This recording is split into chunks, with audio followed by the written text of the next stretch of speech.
I like to time block anything and everything. I time block my bike rides. I time block the gym. I time block my kids, the time with my kids. I time block date nights every week. I time block expressing gratitude in the morning. I time block almost everything that I do. Most hosts never achieve the results they hoped for. They're falling short on listenership and monetization, meaning their message isn't being heard and their show ends up costing them money. This podcast was created to help you grow your listenership and make money while you're at it.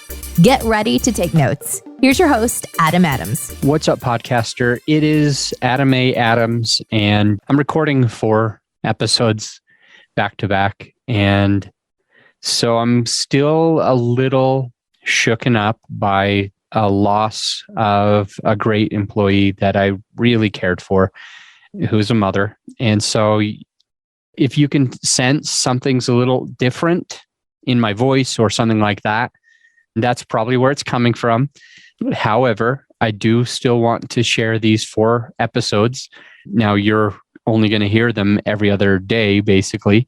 But let's dive in. On this episode, I want to discuss a topic that doesn't really get discussed all that much. Everybody wants to make all this money. Everybody wants to be successful.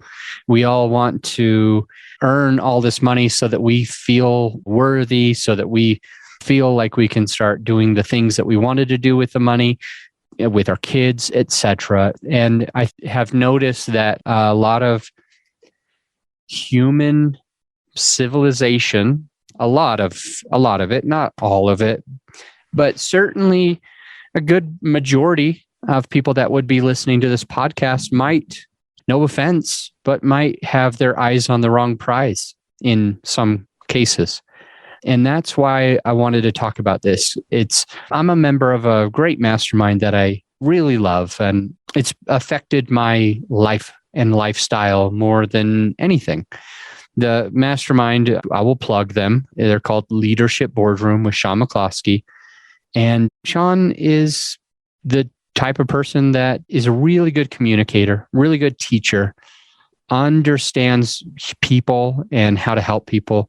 And he was a long time ago. If you've ever heard of this word called Lifeonaire, there's another guy, Steve Cook, and Steve founded Lifeonaire, and eventually Shaun was brought in as somebody to help. So Shaun kind of like redid the book to make it have a story that people could follow. And he was really excited about it because of the thing that they were trying to teach, which is our main takeaway for this episode. The things that they were trying to teach in Lifeonaire and also at Leadership Boardroom. It's all about the vision. It's all about what is your life vision? And we need to figure out, how do we have a business that'll let you have your perfect life vision? So whereas many other folks, many of us naturally, I certainly did, we start with the business. The business takes up most of our day. If we're working for somebody else or running our own company, it takes up most of our day. And we do that to try to make the most amount of money and to grow the influence, and to basically, the hope is that we're going to work 12 hours a day so that we can have enough money to leave a legacy for our children, to put them through college the way that we want them to go, or if you want your kid to go to college, some people don't. And we want to make that money so that we can go on trips with them and make memories with them. These are the things that a lot of us truly care about. And then we work our asses off at our job, working 60 or 70 hours a week. In many cases, you might be able to resonate 60 to 70 hours in a week building a business, growing our real estate portfolio. And we're doing it kind of at the expense of our health, our physical fitness, our mental clarity, losing sleep at night because our cortisol levels are so high. It's hard to sleep. Our brains are wired. They keep going. We lack sleep. And because of these kind of, like, I'll call them compounding effects, these multiple different layers, onion layers of just shitty lifestyle. For me, that was drinking alcohol. Now, back in 2018, I was working a good 60 to 70 hours a week. My business was growing. It was good, but I personally had to do a lot of effort to get the business to keep it rolling. I was on social media. It's funny because people might think, oh, you're not working. Well, I was working on LinkedIn and Facebook back then in 2018, anywhere from 8 to 15 hours in a day. I would be connecting with people. I would be private messaging. I would be, hustling. And I would work and I would host events. I would host meetup groups. I would host conferences. I would host my podcast. And financially, I was doing okay. Like in 2018, it wasn't a bad year. Financially, it was good. But I didn't have time to exercise. I didn't feel like I had time to cook a home-cooked meal. So I was going to fast food restaurants a few times a day. And the type of food, the extra calories, the extra fat, what kind of carbs? Simple carbs, the empty calories with less nutrients and a lot of bleached foods and a lot of foods with antibiotics and hormones. We can argue, but I would like to say that stuff's just not necessarily beneficial for our bodies. And I was doing a lot of it. And it was like comfort food for me. I was stressed. I was working super hard, and having, an unhealthy meal from a drive-through fast food restaurant made me feel good, even if it was just for a few seconds or maybe a few minutes. And then I would come home. I would be on my phone, working more, networking more on the phone, growing my company. And at the time, it was a real estate investing company.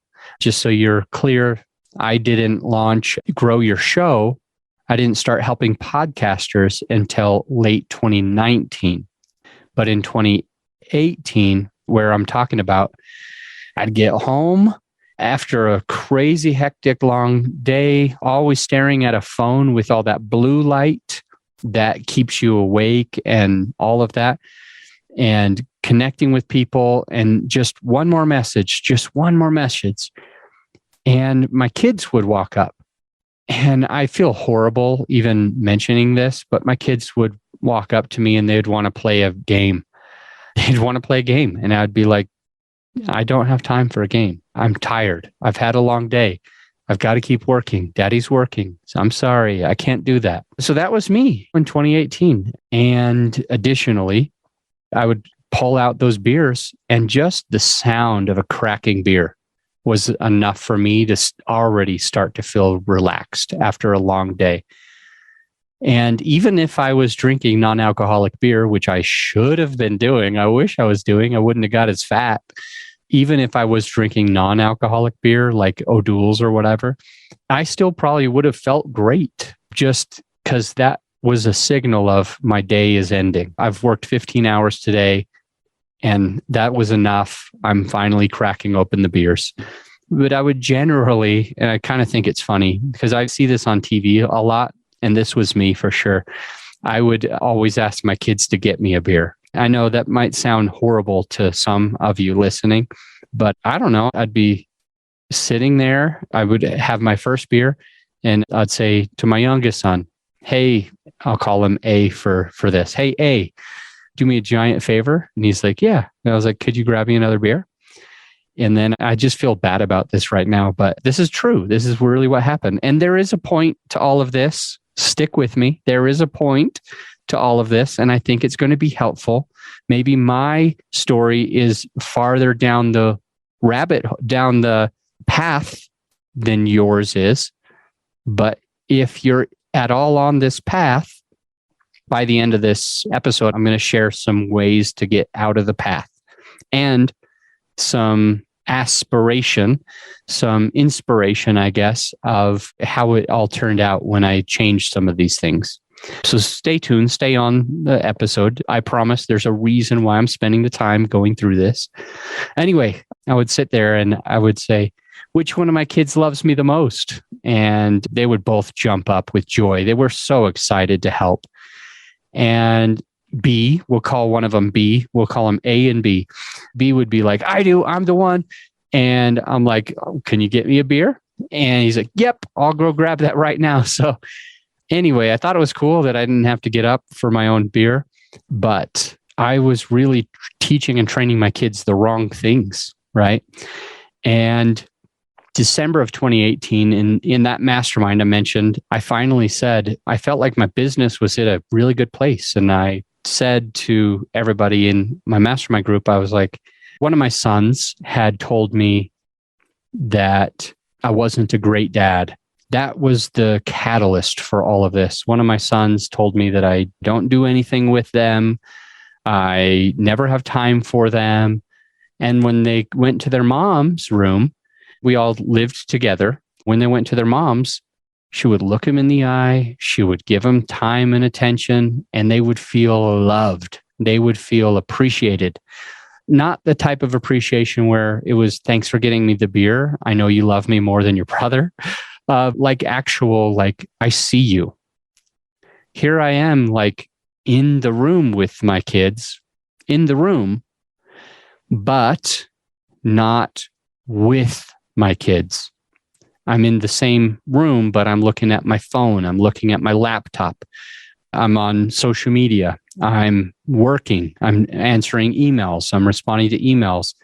And all of the stuff that they were excited about and wanted to show me, how many push-ups they could do, the game that they were able to accomplish, or a video that what they wanted to share, I never had time for any of that. At this event, at this mastermind retreat, I got up in front of everybody. I let them know that, look, I don't want help with anything in my business. I feel like I'm losing my kids. I feel like I'm a bad example. I'm getting fat and overweight. I'm not feeling very healthy when I get up. When I'm waking up in the morning, I feel hungover. I feel exhausted. I feel horrible. I am short-tempered.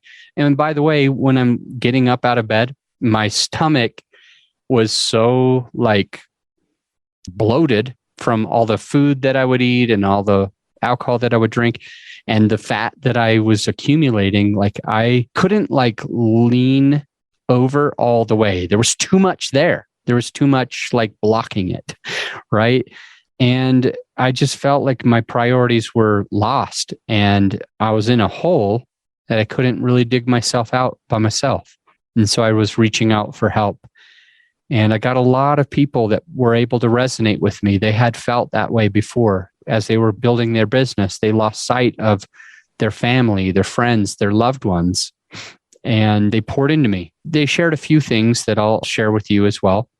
They basically said, you need to get outside all the time. Like being outside, seeing the sunlight affects our brains in a very good way. So one of the best ways to do that is to wake up and go outside first and foremost. Well, it was December and I live in Conifer, we're at 8,300 feet, like elevation. It's cold. It's very cold. It's often -6, -10 degrees. I didn't really want to be walking or running or jogging in the morning. So I kind of did my best and really started more in 2019, in the beginning of 2019, when the sun came out. I started getting out more and I joined the CrossFit gym.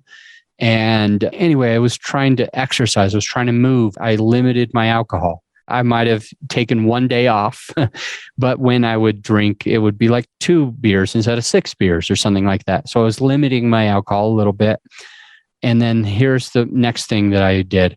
I started practicing gratitude. I started like legit just practicing gratitude. You could call it meditation. You could call it prayer. In my case, I feel like I'm a horrible meditator. I feel like I'm so bad at it that I don't even want to say that I'm trying. And also in my case, I'm not very religious. So I don't know exactly who I'd be speaking with if I tried prayer. to be honest with you. So I take this time and I call it expressing gratitude, experiencing gratitude, feeling gratitude, and allowing myself to count my blessings, to pay attention to all of the things that are good in my life. And so I started doing that in December of 18 / the beginning of 19. Fast forward, I had been living with the kid's mother for like 10 years. We lived together. However, for most of that, we weren't a couple. We weren't actually like lovey-dovey, boyfriend, girlfriend, what type of couple. We were a family. We cared about each other. We still care about each other. We love each other. We appreciate each other most of the time. I can see why she wouldn't appreciate me sometimes. We appreciate each other most of the time. And so just a great family. I never really wanted to like move separate houses. I was afraid of it. And then the kids got a little bit older. And here's where all of this story comes to. Here's the big thing that I'm really excited about. November of 21, 6 months ago or so, but November of 21, at the end of last year, as I'm recording this, my ex, the kid's mother, and her boyfriend decided to buy a house, and I'm really happy for them. So they got a house. It's like 15, 20 minutes away, which is awesome. We went on a more strict parenting plan. So we started out where I would have them 2 days a week, 1 week, and 5 days a week the next week. And then she would have had them 5 days and then 2 days, 5, 2, and I would be 2, 5, 2, 5, right? And so every single week, you average 3.5 days per week. And with each parent, 5 with mom, 2 with dad, and then 5 with dad, 2 with mom, and back and forth. So we started doing that. And at that moment, I had been progressing a lot. I wasn't drinking hardly any alcohol, still don't. In the end of 2021, when mom found a house with her boyfriend. And what I'm trying to say is that once that happened, I said to myself, absence lets the heart grow fonder. And so I'm going to improve my game from everything that I learned from 2018, 2019, and 2020. And even 2021, everything that I improved, I lost 50 something pounds, 51 or 52 pounds, and drinking way less, exercising all the time, loving to get outside, looking at my kids in the eyes, spending time with them usually. But this was another catalyst. Mom's moving out. I only have you half the time instead of all the time. And so when I have you, we're going to do amazing, fun things. And my business was in a place where we were making decent amount of money, where they say the more people you serve, the more outwardly giving you are to helping other people, the more you will make. So if you help enough other people get what they want, you'll have everything in life that you want.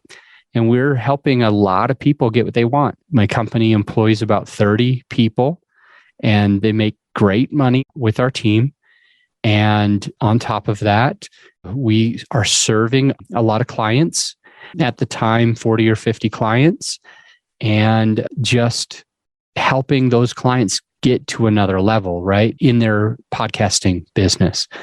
And I take this time to say, we are going to schedule things, time block. This is a good thing to say. That's something I learned from this episode, or that I took away from this episode, is these time blocking. I like to time block anything and everything. I time block my bike rides. I time block the gym. I time block my kids, the time with my kids. I time block date nights every week.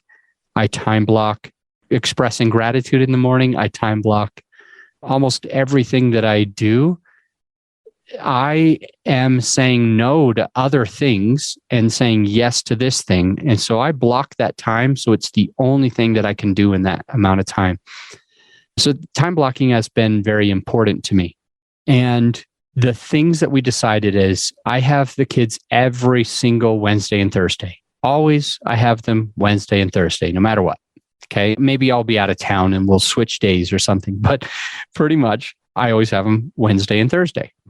And so on Wednesday, there is a CrossFit Kids, and we go to CrossFit every Wednesday afternoon. Thursday, we decided that we were going to play game night. I grew up in Utah, and one of the biggest takeaways that I got from the families in Utah, especially almost solely, but definitely especially if they are Mormon. So I grew up with a lot of people that are LDS and Latter-day Saints, they call it. And one of the best things that I learned from those families in Utah growing up is this thing they call FHE. FHE. It stands for Family Home Evening. And they generally do that on a Monday night. Most families expect that FHE or Family Home Evening is Monday. So that means you don't let your kids go on dates on Mondays. They can go on dates on Tuesday, Wednesday, Thursday, Friday, Saturday. But Sunday, it's church, and Monday, it's family evening. And I loved that. And the things that I loved most about that was game night. And some interesting things is many of the women that I dated growing up, I guess they were girls when I was young and women when I was older, but many of the ladies that I dated, their families, I would be like, hey, you want to go on a date? And they're like, no, I can't. It's FHE. And I'm like, what's FHE? And they're like, FHE, it's the best. It's when I hang out with my family and we play games. And I was like, that sounds kind of boring. Like, you just play games with your family. Wouldn't you rather go on a date? Wouldn't you rather get out? Yes, that sounds fun too. We can do that any other day, they say. But this is Family Home Evening. And oftentimes I would get invited. So the girl that I was dating or their parents would say, hey, invite your boyfriend. See if your boyfriend wants to come to FHE. Maybe in part because they wanted to convert me. I don't know. But maybe in part because it was like they knew that I wanted to hang out with her on that certain day, but she couldn't leave the house. So they did this. And I know I'm making it sound bad, but it was the coolest thing because they would just play games and they would have fun. They would do Pictionary. They would do mind reading things. They would play cards. They would play Cash Flow, the game Cash Flow, which is super fun. They would just play different games. And so I loved that. And I found that a lot of people in Utah that do FHE, Family Home Evening, a lot of those people, they still love doing it with their extended family. If they still live in the same city and they're married and with kids, they'll go to their parents' house and they'll all play. It's something that seems like it grows. And so I started doing that when I was in college, but not doing Family Home Evening technically. I was in college and I was kind of far from my family. And I decided that I'm going to try to get together with my family once a week. And we would usually play poker or Cash Flow or Phase 10 or Uno.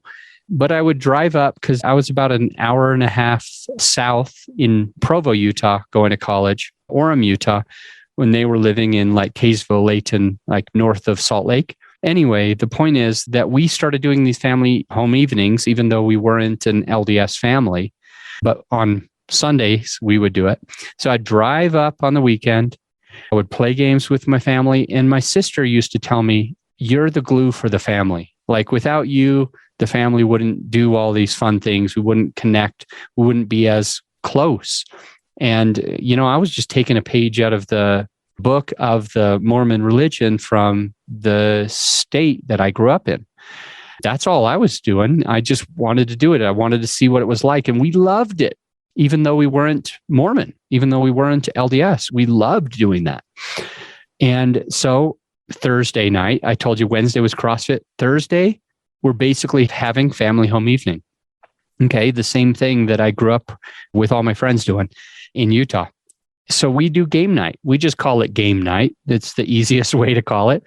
But we have been doing game night every single Thursday for like the last 6 months.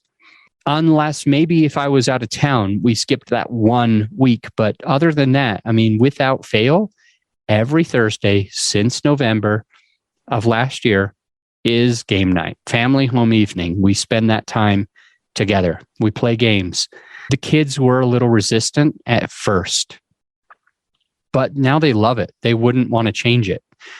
Friday, I have the kids every other weekend. So Friday, Saturday, Sunday. So every other weekend. So when I have them on Fridays, we do movie nights. We either will go rent a Redbox. Actually, I'll be honest, we don't rent Redboxes because I can remember to take them back on time and make them only $1 or $2. So we buy them from Redbox. I didn't even know you could do that until maybe a year ago. But the point is, we go to Redbox and we get a movie. We agree on a movie and we take it to the house, make dinner, and then we turn on a movie and we make popcorn and just have a good time watching whatever the kids want to watch. So every other Friday is movie night, and every other Saturday since November, we've been doing parkour. If you don't know what it is, go ahead and look it up. It's kind of like badass gymnastics. Let's just say gymnastics is the formal version of gymnastics, and parkour is the less formal, informal version of gymnastics. So it's like you do things with style, you do things with, it's just a little bit different. It's very, very similar to gymnastics. But anyway, we do 3 hours of parkour. Honestly, the kids do about 3 hours and I do 1 hour, and then I take about an hour break, and then I go for another 30 minutes. I only am able to do the stuff for about half the time, but we do it as a family. We do that as a family. And here's the punchline. Here's where all this is going. At the end of the day, my business, ever since putting more focus on family, my business has improved. Ever since trying to be less worried about work and trying to just love on my children and have a relationship with my children, the business does better. As I try to read more books, I've been reading a ton of books, probably read at least 65 books since December of 18. Listened to audibles anyway, but I've gone through at least 60 great books since then. It's crazy. I'm working on me. I'm improving just me, drinking less alcohol, eating more healthy food. I cook at home every Wednesday, Thursday, Friday with the kids. Well, every Wednesday, every Thursday, and then every other Friday with the kids. And then on Saturdays, we will go out to eat on every other time I see the kids, and we'll just cook together. So we're having great healthy meals, grass-fed beef and all this kind of stuff, focusing on fruits and vegetables and just natural stuff and trying to get organic, grass-fed, whatever. So we're focusing on just what we're putting in our bodies, what we're fueling our bodies with. And that's been improving. And I keep saying, here's the punchline, but here's the actual punchline. Along this path, I used to be we'll call him Kid A, my youngest kid. I was A's favorite parent. And then in 2017, 2018, I focused a lot on my company, on my business, building my business, making wealth so that I could eventually retire and spend all my time with my kids. I focused way too much on that. I started drinking more. I started not exercising. I had a short temper, still probably have a little bit of a short temper, I'll be honest, but I had just a short fuse with the kids, which is definitely improving now. But with all of that said, I used to ask my youngest son, we'll call him A for right now. I used to say, who's your favorite parent? And he would always say mom. He would always just tell me mom. I thought it was funny. And I was competitive enough to ask frequently. And when you fast forward to after November of last year, over the last 6 or so months of game night, parkour, the schedule, family home evening, if you will, eating dinner together, cooked meal at the house most of the time, and exercising with the kids and getting outside. We hike a little bit when it's sunny. But by doing things together, something happened. I asked my kid the other day, I said, who's your favorite parent? He goes, you are. And I'm like, wait, what? Mom's not? He's like, no, you are. And I'm like, what happened? Is mom's not being mean to you, is she? He's like, no, mom's great. I'm like, then why are you saying I'm your favorite parent now? You've been saying for years that your mom was your favorite. He goes, I don't know. You just are. And I think it has a lot to do with game night and movie night and CrossFit night and parkour days. I think it has a huge part into that. And so the moral of the story, when we look at Lifeonaire and Shaun McClosky, and we look at Leadership Boardroom, and what is your life vision? What is the vision that you want your life to be? Figure that out, and then make your business, make your podcast, make your other things fit your life vision. Do you want to exercise every day? Block that time out. Do you want to eat good meals? Block that time out. Do you want to go for a walk every day? Block that time out. Do you want to go mountain biking once a week? Block that time out. Do you want to go hike? We call them 14ers here in Colorado. We call them 14ers. It just means that they're 14,000 elevation, okay, 14,000 feet in the sky. And so you hike these things where the peaks are usually somewhere between 14,000 and 20 up to like 14,000 and maybe 100. They're not much higher than a 14,000, but you want to do that? You want to hike a 14er once a week? Block that shit out. You want to spend time with your kids? Create a movie night. And if there is one thing that I could say, it probably made the biggest difference, besides me having to intentionally think, when my kid comes to me and asks me something, I have to put my phone down and give that kid all the attention and love that they deserve, right? That had to be intentional for me. Instead of I'm busy, not now, it would be one of two things. It would be most of the time, I would say, yes, I want to see that. And I would put my phone straight down. Or at a minimum, I would say, I definitely want to see that, son. Can I have just 5 or 6 minutes to wrap up this email? I'm kind of deep in thought on it. And then I'll put down the phone and then it's just you and me time. And then my son would say, yeah, that sounds perfect. And so that was enough. And then I got to finish the thing. And then I set the phone aside and gave 100% family time. Other than that, the thing is game night. I think game night has made us so much closer. And I know this doesn't seem to have a lot to do with your podcast. I understand that. It's just that I know that if you are anything like me, you want to be successful, you want to dominate your industry, you want to make money, you want to be able to provide for your kids, you're going to have to take a page out of this book that I read called The One Thing. The One Thing by Gary Keller. One of the takeaways is basically in your company, instead of trying to do it all at once, do one of those things that could move your business forward and focus on it, put all your eggs in that basket. But there's this other thing that I learned from The One Thing by Gary Keller, and that is that there isn't really such thing as balance. You're not ever like, there's never a one moment in this world that you should be 10% of a lover, 30% of a child, of a parent, 40% as a company owner, and 20% as somebody who goes to the gym, and 5% as somebody who eats healthy. There's never a time that you should be able to stamp and take that moment in time and say that you are all of these things right now. Really, what he's talking about in The One Thing is not multitasking, but more like switch tasking, not staying in the middle in the balance, but living on the edges.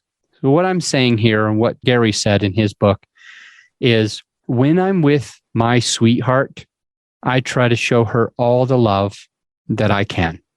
I try to be there for her. I try to buy her things. I try to surprise her. I try to help make sure she knows that I love her and care about her. When I'm with her, I am with her. When I'm with my children, I'm not working. I'm not trying to think about my sweetheart and how much I love her. I'm with my kids. I'm giving kid time. At CrossFit, when I go to the gym, I have 2 gym memberships, one at a CrossFit gym and one at like a regular Anytime Fitness, I think it is. But the point is, when I'm at the gym, I'm focused on the gym. When I'm in my office, I'm focused on work and tasks and my employees. When I'm podcasting, I'm doing my best, whenever possible, to only think about you, the listener, my mic, and the content that I think you need, the things that I can do to help. I try to pour it all in for you when I'm here. When I'm with my client, I coach them, I pour into them, I make sure that their podcast is going to grow. It's all in. I'm not thinking about my kids when I'm at work. I'm not thinking about work when I'm with my kids.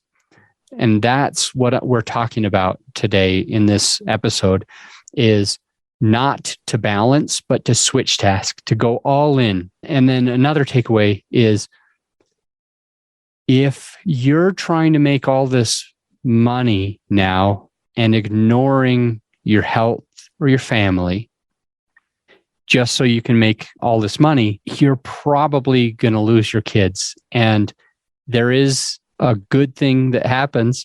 I don't really care if I'm my son's favorite parent. I want him to love his mom. Absolutely. And I hope that's obvious.